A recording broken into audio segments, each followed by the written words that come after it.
Broadcasting from the business capital of the world, this is the Podcast Business News Network. And welcome back, everybody. I want you to consider this statistic.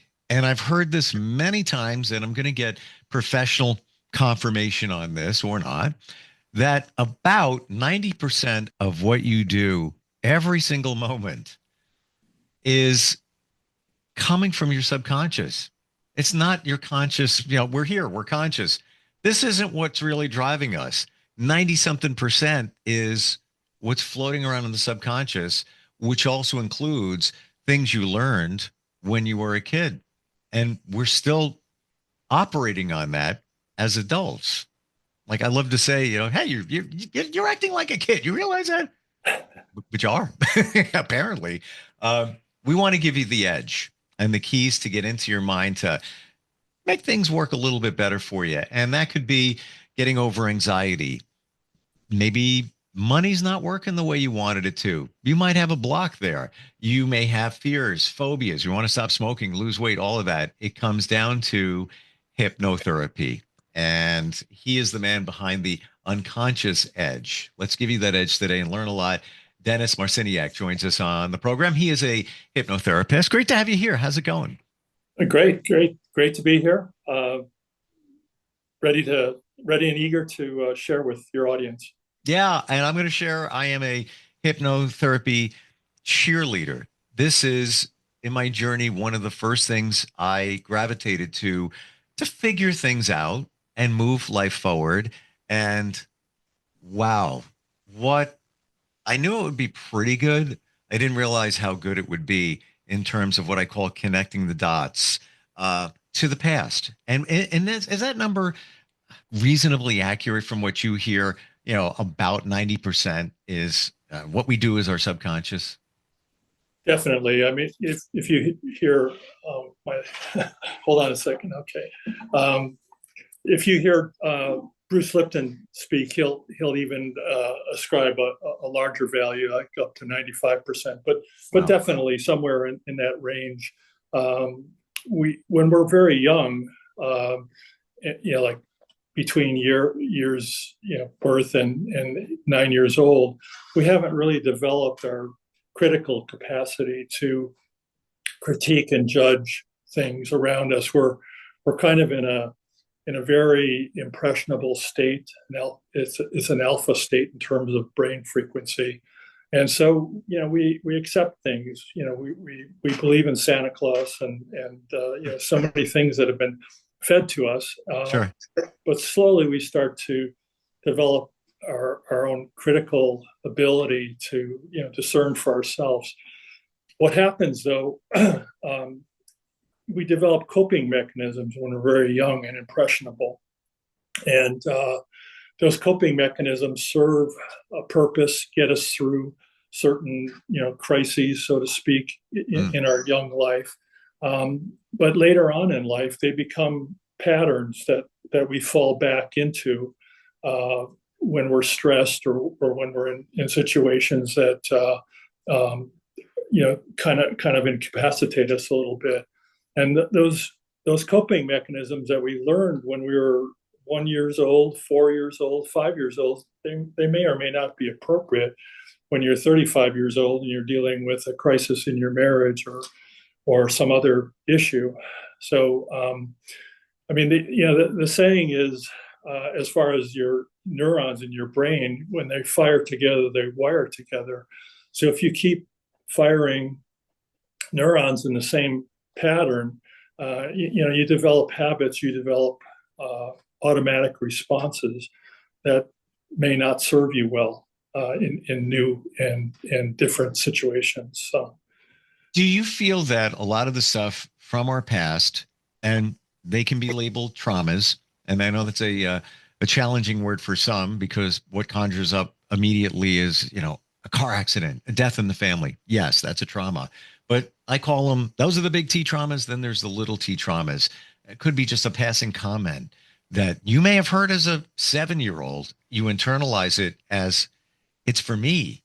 And then that has piloted your life. Is that some of the things that is holding us back?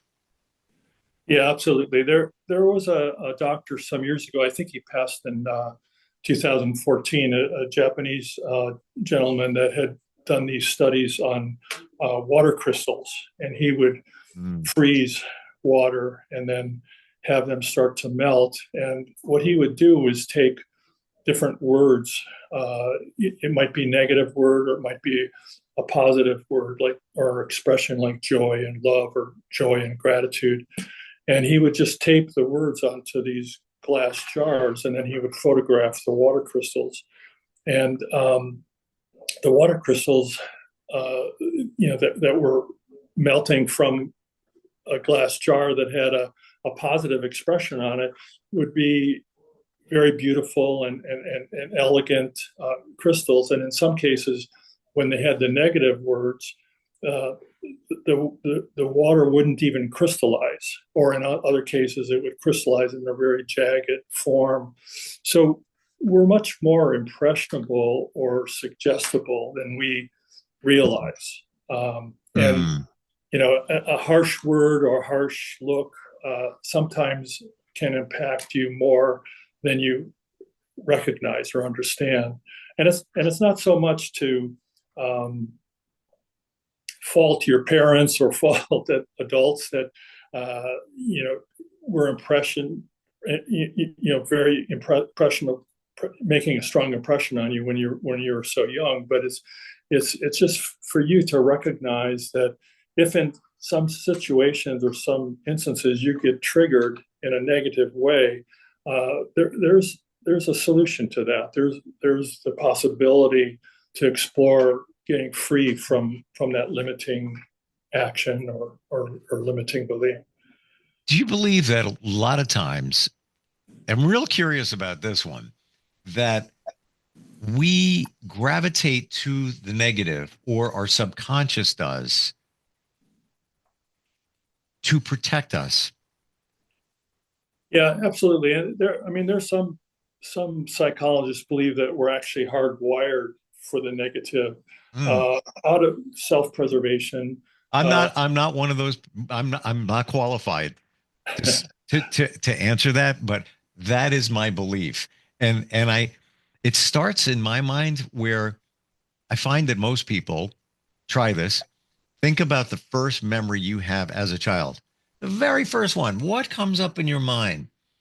I'm wondering, maybe guessing or betting, it's probably not a great memory for this reason. And the first one that comes to my mind, I believe I was 3. I was waving bye bye, standing on a radiator, slipped and fell and cut my head open. And I remember mom screaming, and we were in an apartment. And then I remember her running downstairs to a doctor, like, can you help him? And I remember him saying, I'm a dentist. I can't do anything.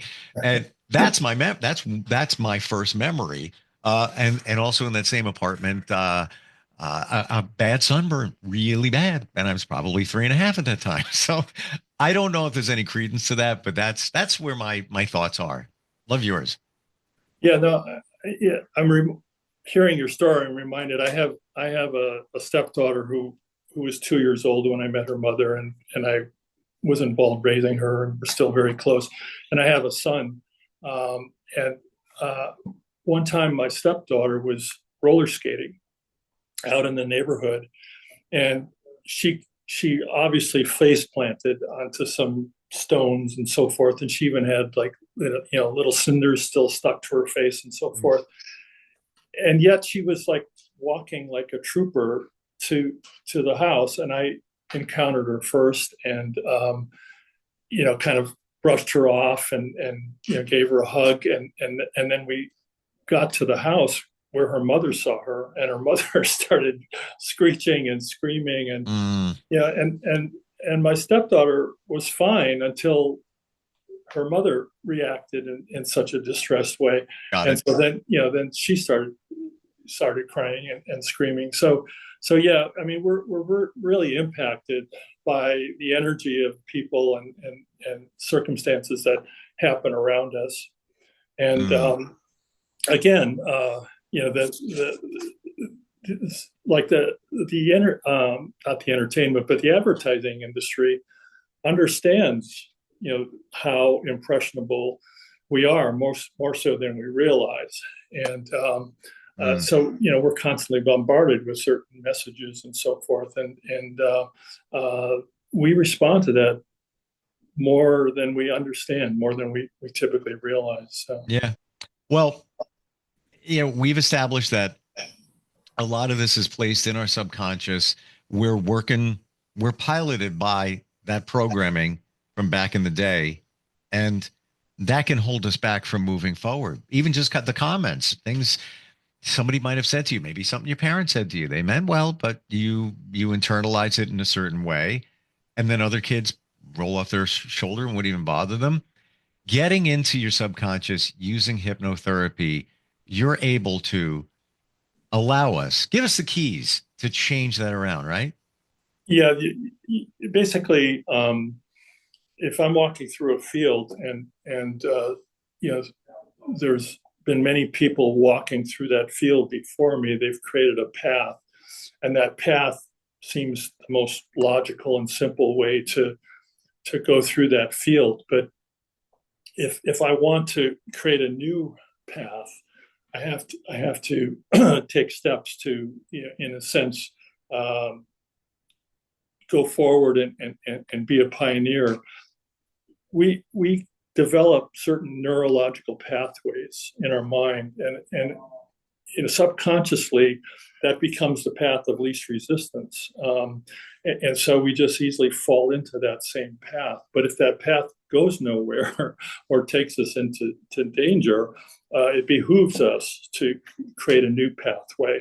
And so through repetition, in part, but the biggest part is, hypnosis is actually an overload of the conscious mind.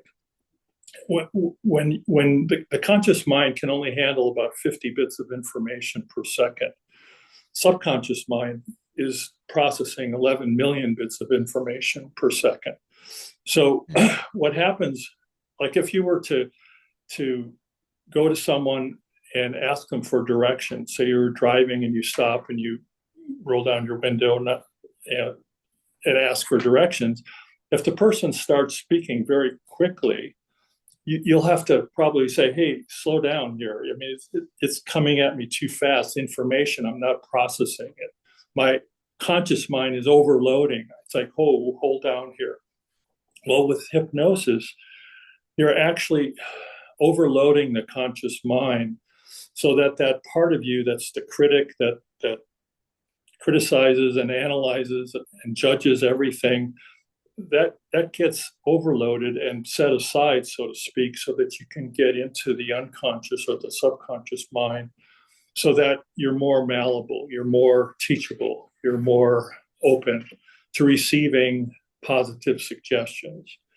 Now, when I see a client, it's not just for me to come up with what I'm going to suggest to them. I mean, that's part of the process where we talk about what that client is trying to accomplish, what it is that they're experiencing in life. Maybe they're there for anxiety or stress. Maybe they're there for personal growth or quitting smoking. So we'll talk about their various experiences and basically come to an understanding of how we're going to approach this. And so the suggestions that I make are suggestions that the client already has agreed to or understands is going to be coming from me. So in the process, there's two ways to get someone into hypnosis. One is going for a deeply relaxed state. The other is a little bit more of a shock, where you overload the conscious mind and someone goes into that place of being receptive to suggestion. And it's again quite remarkable. I mean, it seems like too simple, but that's the part that I love about it. I love the word suggestion because, and I believe that leads us into what hypnotherapy is. So many people, myself included, before I had it, we think that the practitioner is controlling our minds. Right. Like, yeah, and it comes from TV and movies and shows where it's like you're getting sleepy with the pocket watch. You're getting sleepy. You're getting, or you will now bark like a dog. You will Right. Right. cluck like a chicken. Those are just stage shows, and most of them are set up, as I understand it. Um, you are allowing, giving us the keys to get inside our mind. You're not doing anything more than that, in my understanding. And I would love your thoughts on that. You're just allowing us to access our mind. And then once we have that word suggestions, giving suggestions of positive things. But if we don't want the suggestion, we don't believe the suggestion, or if you're going to try and, get our sensitive information, credit card numbers, social security. We're not giving that up. It's even under hypnosis. You're not going to do something you would not normally want to do. Is that all? Is that right? That's absolutely correct. Yes. And I'm reminded of the movie Get Out, where he's stirring the teacup or coffee cup with a spoon, and that triggers the hypnosis state. So sometimes you just have to laugh when you see some of those representations of hypnosis. But it's been said that all hypnosis is really self-hypnosis. Mm. You know, I don't have an agenda. I'm there to help the client access, the limiting behavior or pattern, so that they can create new, more creative ways of dealing with certain situations and stress and so forth. I mean, most people have triggers of some sort, that will kind of, just get you off track, so to speak. And it's not so much that you go and change the past. You help people, in a sense, observe the past in a different light, so that they can Yes. see it and get freed, so that they can have a different reaction to that particular series of experiences. Talking about trauma, I mean, I had a death of my younger brother in the family many years ago. He was only 24 years old. And that was a very, very traumatic experience for me. And it was something that I carried for a long, long time.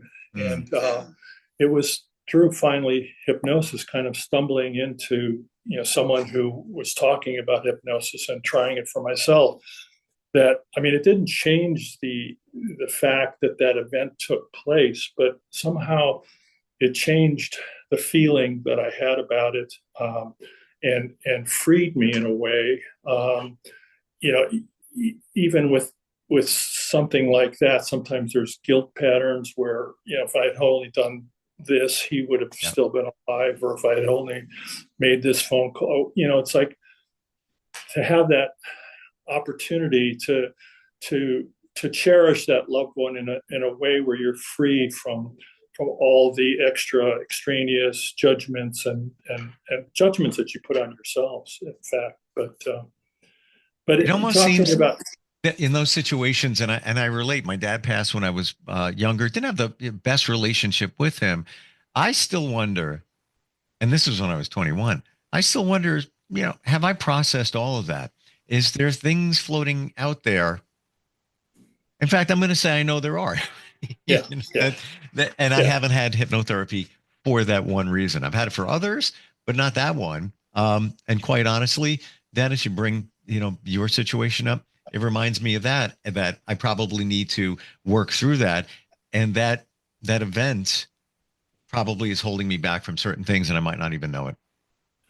Probably. And I mean, there are a lot of different approaches to dealing with trauma. I mean, there's somatic experiencing, where people feel that, having actual birth and even the development in terms of an infant being on their belly and so forth. Mm. There's some people that say or experience that you can, in a sense, rewire some of those early childhood connections neurologically, and I'm sure that's true. There's a lot of psychology, energy psychology techniques, EFT tapping. Sure. There's a technique that I like particularly that's called havening. I think they all play a part. And I don't know that we necessarily wipe the slate clean, but to be able to have an opportunity to get a fresh look, or to release additional limiting patterns or limiting behaviors, there's definitely something to be said about that for sure. And we're talking broadly about hypnotherapy now. Next time we get together, we'll go deeper into some of the other, I guess, modalities or forms of. Just to make everybody aware what's going on, is it true that you are in a form of a hypnotic state many times during the day, right before you go to sleep? You're in that state that you put somebody in intentionally if they want to work on, a certain situation. Yeah, absolutely. We're constantly throughout the course of the day. I mean, you hop in your car and say you're going to your job, which is something you do every day at a particular time. Sure. And you hop in the car, and next thing you know, you're pulling into the parking structure, and it's almost like, how did I get here? You're listening to the radio, you're having a conversation with someone on the hands-free phone. You're not conscious in terms of what you're actually doing when you're driving, and it's a state of hypnosis, basically. There's that one day where you're supposed to make a side stop before you get to the office, and you just go on automatic pilot, and you arrive at the office and you go, oops, I forgot to stop to drop off the dry cleaning or whatever. So again, we go on autopilot often throughout the course of the day, and that's really that same state. Yeah, and I wanted to bring that up because I think there's a misconception that it's completely different when you're hypnotized. You do it anyway. You do it to yourself. You don't even know you're doing it. And it's that vulnerable state is where the magic can take place. Great talking today. How do we connect with you, even if somebody has questions about this? Well, my website is unconsciousedge.com. I'm also listed in, I graduated from HMI, Hypnosis Motivational Institute in Tarzana, California, and they have a website that I'm on also. But those are probably the best places. It's a game changer. It's everything. We are being controlled by our unconscious mind. And I know it sounds kind of harsh, but I believe it's the truth, and it can change. And even blocks of making money, it almost sounds hard to even fathom, but many of us aren't making the abundance that we deserve because we don't realize that stuff is holding us back. Even, broad example here, we've heard this all the time. Your parents say, what are you doing? Money doesn't grow on trees. And right. That statement could be holding you back from making money because it's stuck in your mind. And now you're sabotaging every opportunity to make money and not even know you're doing it. And then you turn around and say, I can't believe that happened to me. I can't believe that sale fell through, whatever it is. So much more to talk about next time we get together, Dennis. Once again, your website is unconsciousedge.com. Yeah, I love that. You're giving us the edge to get inside the unconscious and be aware of all of this. Appreciate it, and looking forward next time we get together. Fantastic. Thanks. Thank you. We're coming right back.